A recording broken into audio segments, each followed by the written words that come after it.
Ever feel like you're just drowning in information when it comes to crypto? I mean, it's up, it's down, everyone's talking about it globally. It's a lot. How do you even start to make sense of something so disruptive? It moves incredibly fast, doesn't it? Keeping up is a challenge. Exactly. So, welcome to the deep dive. Today, we're going to try and cut through some of that noise by digging into the thinking of a really key figure in global finance, Gita Gopinath. Ah, yes, a major voice. Definitely. She's an Indian-American economist, made history as the IMF's first female chief economist from 2019 to 2022. And now she's first deputy managing director there since January 2022. Right. Strong academic background, Harvard, University of Chicago, and she represents the IMF at places like the G7, G20. So she absolutely has the credentials. No question. Her authority comes from being deep in the research and the policy side. So the material we're working with today, it's a mix of her public statements, some key interviews she gave back in 2022, like with India Today, Business Today, and official IMF documents. A good cross-section of her views. Yeah, and our mission here is basically to pull out the core insights for you. We want to get clear on her stance, regulation versus banning crypto. What risks does she see, especially for emerging economies, and this big push she makes for global coordination? Understanding the challenges and maybe the opportunity she points to in this whole fast-moving space. Exactly. And her background really matters here. Leading things like the World Economic Outlook as chief economist, that gives her a, let's say, data-driven view. Now, as first deputy managing director, she is overseeing so much of the IMF's policy and research. So when she talks about something complex like crypto, it's grounded in, well, serious global economic analysis. She's right there in the mix. Okay, so given that authority, that grounding, let's unpack this. How does she actually approach crypto? Her position seems pretty clear, doesn't it? It really is. She's consistently argued for regulating cryptocurrencies, not trying to impose an outright prohibition. And why not just ban it? Some countries have certainly tried or considered it. What's her thinking there? Well, it boils down to practicality, really. She talked about this back in December 2021, I think it was, at an event in India. She pointed out that crypto is, by its nature, decentralized. Right, no central authority. Exactly. And many of the exchanges, the platforms where people trade, they operate offshore.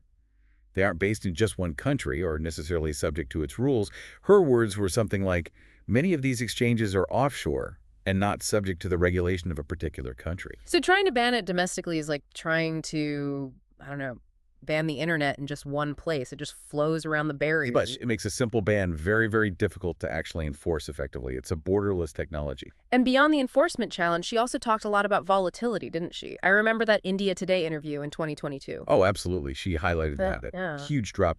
The market went from something like $3 trillion down to $1.5 trillion in just 6 months. Wow. Yeah. That kind of extreme swing really underscores her point that, this is a highly speculative area. And that feeds back into the regulation argument. Precisely.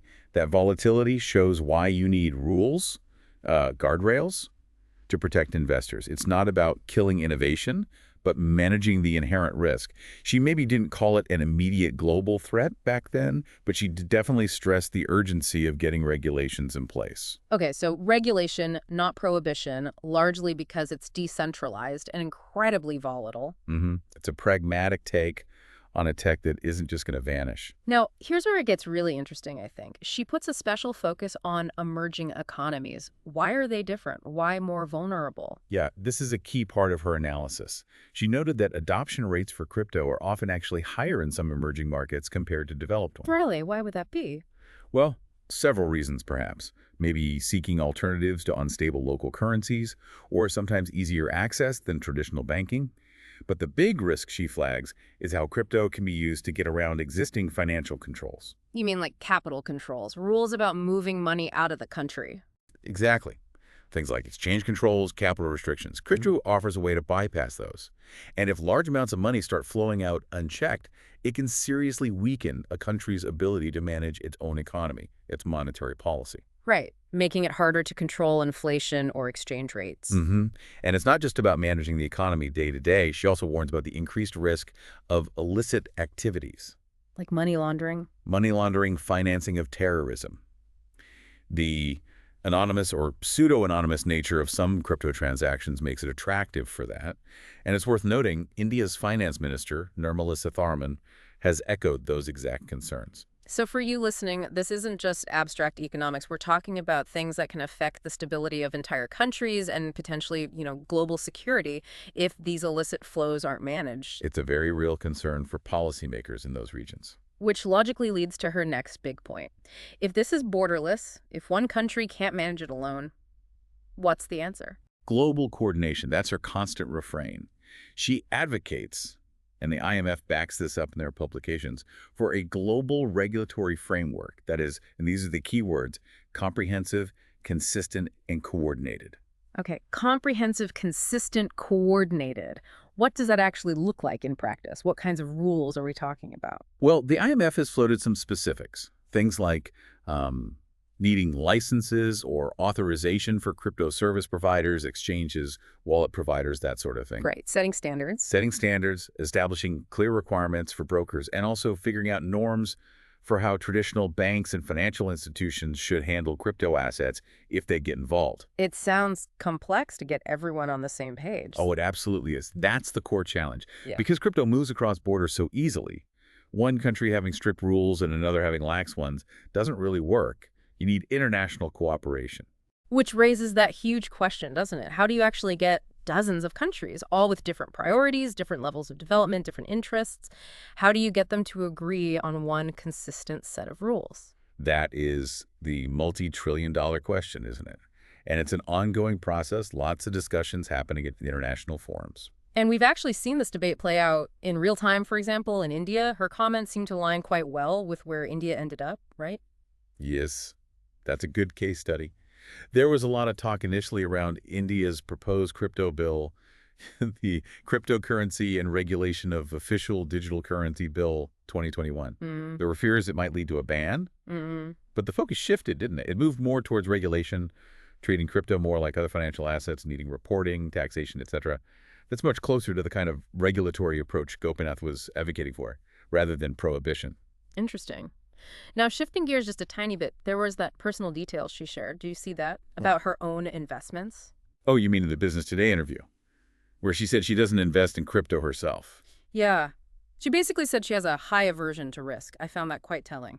It is interesting. And she's not alone among prominent economists there. People like Joseph Stiglitz, Paul Krugman, Nobel laureates. They've also been pretty skeptical, very critical of the volatility and, the speculative bubble aspects. So when you hear an expert like Gopinath, who understands the global financial system inside out, say, thanks, but no thanks for her own portfolio, No. What message does that send to you, the listener, about the state of crypto right now? It certainly underlines the risk factor, doesn't it?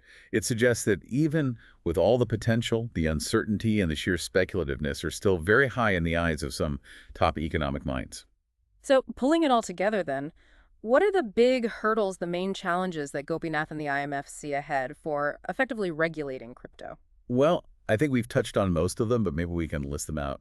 First, obviously, is that global coordination piece. Getting everyone aligned is just inherently complex. All right, challenge number one. Second, the technology itself, its decentralized nature. How do you apply national rules to something that, well, isn't neatly located within national borders? Makes sense. Third, those emerging market vulnerabilities we discussed. Managing the risks when adoption might be happening faster than regulators can keep up or where controls are weaker. Fourth is that classic balancing act. Innovation versus regulation. How do you put rules in place without completely stifling the technological development in this sector? Always tricky. And fifth, underlying it all, is that market volatility. Developing rules that protect people from those wild price swings without, completely blocking access or killing the market. It's a tough needle to thread. Yeah, quite a list of challenges. It shows this isn't just a simple financial puzzle. It's testing how global institutions adapt to, well, genuinely new forms of technology and finance. Okay, so let's wrap this up. The core insight from Gita Gopinath seems to be this pragmatic middle path. Regulate, don't ban, but it has to be coordinated globally to manage the cross-border risks and the volatility. Exactly. It acknowledges crypto's likely here to stay, but insists we need strong, internationally agreed guardrails. And hopefully, by understanding her perspective, grounded in her IMF role, you get a clearer picture, a kind of shortcut to grasping the key issues shaping crypto's future in the global financial system. It's definitely a crucial perspective to consider. So here's a final thought to leave you with. If a powerful global institution like the IMF, speaking through figures like Gita Gopinath, openly says that simply prohibiting a decentralized technology like crypto is practically impossible, what does that signal about the future? Not just for crypto, but for digital innovation and how we govern it globally. A big question indeed. Something to think about until our next deep dive.